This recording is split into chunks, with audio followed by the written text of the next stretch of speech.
She's a schmuck girl. I thought you said I was a schmuck. No. She's a schmuck. I'm a schmuck. Welcome to Couch Surfing, the show where trailblazing guests look back at their big roles, their little roles, and everything in between. I'm here with Mira Sorvino. Mira, thank you for being here. Thank you for having me. You ready to surf? I'm ready to surf. All right, let's see what's on. Oh, hi there. Who's that? Just one of my brother's little friends. She's not nice. This is like exactly my daughter right now. That's hilarious. Oh my gosh. So I'm guessing you haven't seen that clip in a while. No, it's been like 25 years. Your father was a famous actor. He wanted you to stay away from the industry, and you decided to follow in his footsteps and enter into the family business. Yes. What did he want you to do instead? Anything else, because he said acting should be a singular obsession, and if you wanted to do anything equally, you should do the other thing. I was taking a course at the International Center for Photography called the Creative Process, and it was about awakening your muse, and we had to shoot a roll of film every day. That was film days. Film. And write like a journal. And one day while I was doing it, it was like, pow, acting was my way of expressing myself in the world. Like acting was my way that I was going to get out what was inside of me. And it came to me so clearly and strongly that I like went and told him. And what did he say? He was like, well, then I give you my blessing. I just focused on my auditions and I started booking jobs. Fantastic. And I guess this was one of them. You ready? Yeah, I'm ready. Let's keep surfing. Oh, wow. This is fun. Good. I don't care, you know. It's just Good. I'm concerned. That's all. He's being so mean to me. He's being so mean. So you co-starred with Matt Dillon, I know. Timothy Hutton, Uma Thurman, Rosie O'Donnell, Natalie Portman, Michael Rappaport. I mean, what was in the water on that set? I mean, it was pretty amazing. Matt Dillon obviously was everybody's heartthrob growing up, so it was kind of crazy to all of a sudden be acting with these people that I had crushes on when I was a young teenager. Wait, you had a Matt Dillon crush? Do I had a tell. Matt Dillon, I had a Tim Hutton crush. You know, I had crushes on all of them. James Dean too, but he was dead, so I couldn't date him. So No. Yeah. So you must have been on heaven when you walked on that set. Well, kind of, but as I said, like once you're playing the role, I mean, it's not like you're no longer a fan, you're now a working person. Yeah. So something that your 12-year-old self would be like, oh, I get to play Matt Dillon's girlfriend. Then you have the actual task of playing the part. You have to be a professional. Yeah, you do. That's right. All right. You told me you were going to write me the best role of my career. That is you. It is And me. you are playing Marilyn Monroe, and she is an icon. And that dress was really her actual dress. That was a dress from Misfits, right? Yes, I was wandering New York in preparation, and I walked into this costume shop, and up on the ceiling in this glass case, they had the dress, that dress with the cherries on it from the Misfits, and it had a little plaque, actual Marilyn Monroe's actual costume from the movie, and I was like, oh, I'm playing Marilyn Monroe in an HBO movie. Could You're like, I want that, I want that, I Could want you lend it to us? Could we pay you to rent it? And they did. The costume department got in touch with them, and so that day I had to put it on in the trailer. She was one of my idols growing up, so that was really a special experience getting to do that. All right. Oh. Only if Romy can dance with us. Sure. There's something about Romy and Michelle that's very enduring. What is it? Because it really has touched people deeply. I think it's the nerd friendship, rising above, and silliness of it all. You know, because we're really stupid. We think we're smart, but we're really dumb. And yet we love each other, and we go through all these dumb foibles because of our wish to impress other people, and then we realize that, you know, we're enough, and our love for each other and our crazy style is enough. You took ballet, right? I did take ballet, yeah, for so you were a able number to of years, introduce so- that into this mix But I also here. wanted her to look like a gymnast more than a ballet dancer. You know what I mean? Like the dismount. Right. You know? And I never wanted her to be too graceful. You know, I wanted her to, I mean, in this dance she has to be a little bit more graceful than the rest of the show, but I wanted her to be more like a linebacker in heels. That was how I wanted her to walk and feel, like, you know. But here I was doing my PK turns. I was so proud of myself. And then some weird Yeah, kind of- no, the head thing. I Yeah. don't know what that was, but That worked. And then now we're doing some weird, like, Indian, you know, like, Yeah, like statue. your goddess. Yeah, Indian goddess. Yes, there you go. Perfect. I told you it would pay off to go to those clubs every night. 10s all around. Thank you.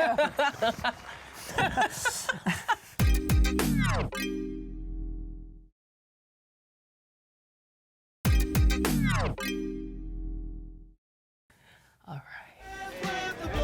Oh, Summer of Sam. Yeah.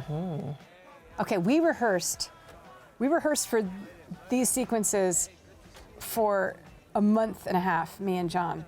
We went to a dance studio in New York City and studied the hustle and worked together for so much time just trying to get this to look like this was something we did all the time. I was going And to we had say, the you all best look so time. natural. We had so much fun doing this. Like, if I could dance in every production I'm in, I would be like the happiest person alive. Like, dancing is the most fun thing you can do with your clothes on. And your character has a very complicated relationship with her man. But Yeah, you think? But here they're happy. Here they're like the happy. ideal couple is when on the dance floor. All the rest of the time, he's got like a Madonna whore complex, and he can't. And this is his sort of fantasy sequence with her. So now, like, we're all alone in our minds. so graceful. This was super fun to do. I just could have done this for weeks. And you raved about working with Spike Lee as well. I love Spike. I loved how he worked. I mean, he had us rehearse before the movie and improv the scenes, and then he would write down what we came up with as improv lines, and then he'd add them to the script. But then on the day, he'd also shoot with 2 cameras at once, so the scenes were not reconstituted. Like, usually when you're shooting a movie, Right. it's like one angle on you, and then 2 hours later, they're going to turn around and do my coverage as I say my lines, and then they'll sew it back together. But in this case, Ellen Kuros, the amazing DP, would shoot 2 cameras on a lot of the most important scenes. And so we just started doing stuff that wasn't in the script, and they caught it all and put it all in the movie. All right. You know, we were up in Maine, and Both Ma was Summer out of Sam going and for a this, I'm walk, playing a just Bronx Italian-American girl. My father was actually from Brooklyn, so the accent is a little bit different, but not by much. I didn't really have an accent growing up because neither of my parents had one by the time they raised me. I mean, my mom never had one. She's sort of like Midwestern, Okay.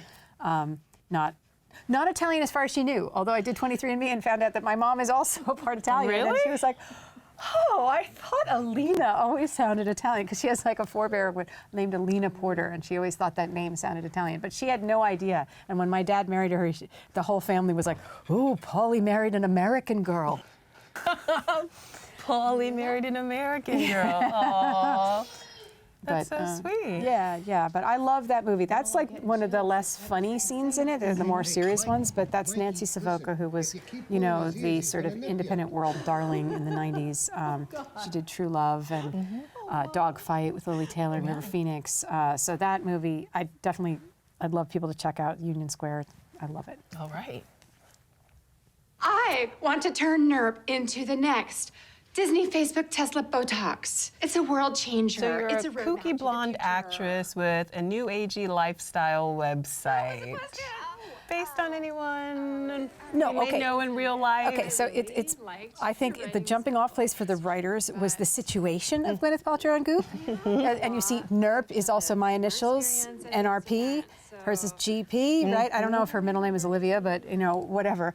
But that's where it stops, because, I mean, Gwyneth Paltrow is a very savvy businesswoman. She's not crazy like this person. She's my favorite. Thank you. Enough! Oh God, I do not need this metabolics rubbish. That was a really good British accent. Thank you. Yeah. I've had to do it in several films, so you know, I just had to dust it off a little. Yeah. But that happened because in the first when I came to set that day, I said, so I was thinking of, because the character is supposed to be an actress playing a role in a sitcom along with her, and you know, they're dressed as garbage women, and. It's so, and so I was like, well, I was thinking about doing this kind of this kind of high voice like that. I was going to do this voice like that. And then I met Maria. And Maria's voice is not that far from that. And I was like, oh my gosh, I can't actually do that voice because she's going to be insulted. She's going to think I'm making fun of her. And then I was like, oh, but wouldn't it be so funny if she actually was British? And she's like, I love that. So then they wrote me this whole monologue for me as a British character, like on the spot. Are you serious? Yeah. And then I was like, can I do like the, can I do like the, the out damn spot thing and everything? And so we just start going off. And that's how quickly these things like metamorphosize in these shows like that. Like anything can happen and it's so much fun. All right. Ready? Do you have confirmation that Turner was there? Were you immediately drawn to this project? What made you say yes? It is so exciting. I mean, this is a cliffhanger to end all cliffhangers. Like, it's super thrilling. It's super intelligent. It's all about, the way members of the intelligence community are really shaping world affairs unbeknownst to everyone else, and some of them quite nefariously, and all with their own specific agendas.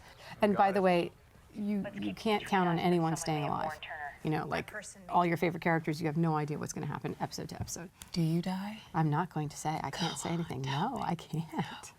Mira, that's it. All right.